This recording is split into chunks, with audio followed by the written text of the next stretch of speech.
প্রকারভেদে 50 থেকে 250 টাকা পর্যন্ত কেজিতে বেড়েছে বিভিন্ন মশলার দর। সেই বিষয়গুলো জানতে চাই ফেনীর বাজার দর সহকর্মী সুলাইমান ডালিম আমাদের সঙ্গে যুক্ত হবেন।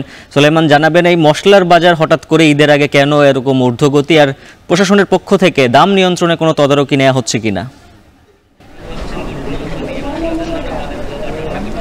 হাফিজ, আপনি জানেন যে প্রতি বছরই ঈদুল আজহা অর্থাৎ কোরবানির ঈদকে কেন্দ্র করে মশলার বাজার বাড়তে থাকে।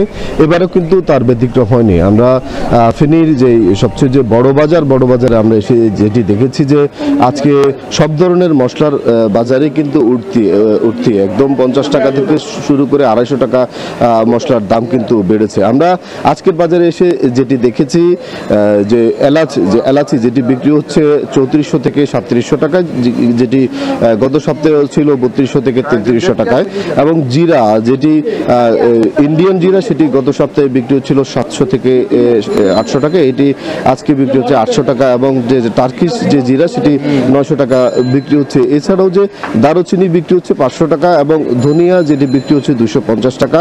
এছাড়াও যে লবঙ্গ যেটি 1600 এবং 1700 টাকা বিক্রি হচ্ছে, যেটিও গত সপ্তাহে 1500 টাকা বিক্রি হয়েছিল। এছাড়াও যে নিয়মিত যেসব মশলা আছে যেমন পেঁয়াজ যেটি গত সপ্তাহে 75 টাকা বিক্রি হচ্ছিল, আজকের বাজারে এটি 85 টাকা বিক্রি হচ্ছে।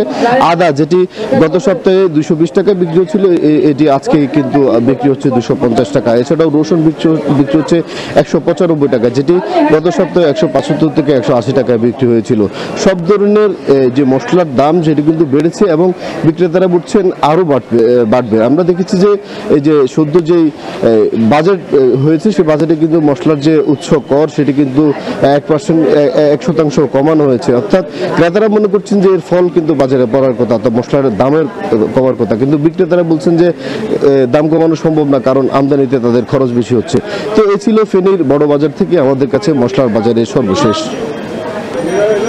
ফেনীর বড় বাজার থেকে মশলার বাজার দর জানাচ্ছিলেন সহকর্মী সুলাইমান ডালিম। ক্রেতাদের জন্য কোনো সুখবর নেই। ব্যবসায়ীরা বলছেন আমদানি সংকটের অজুহাতে মশলার দাম আগামীতে আরও বাড়তে পারে।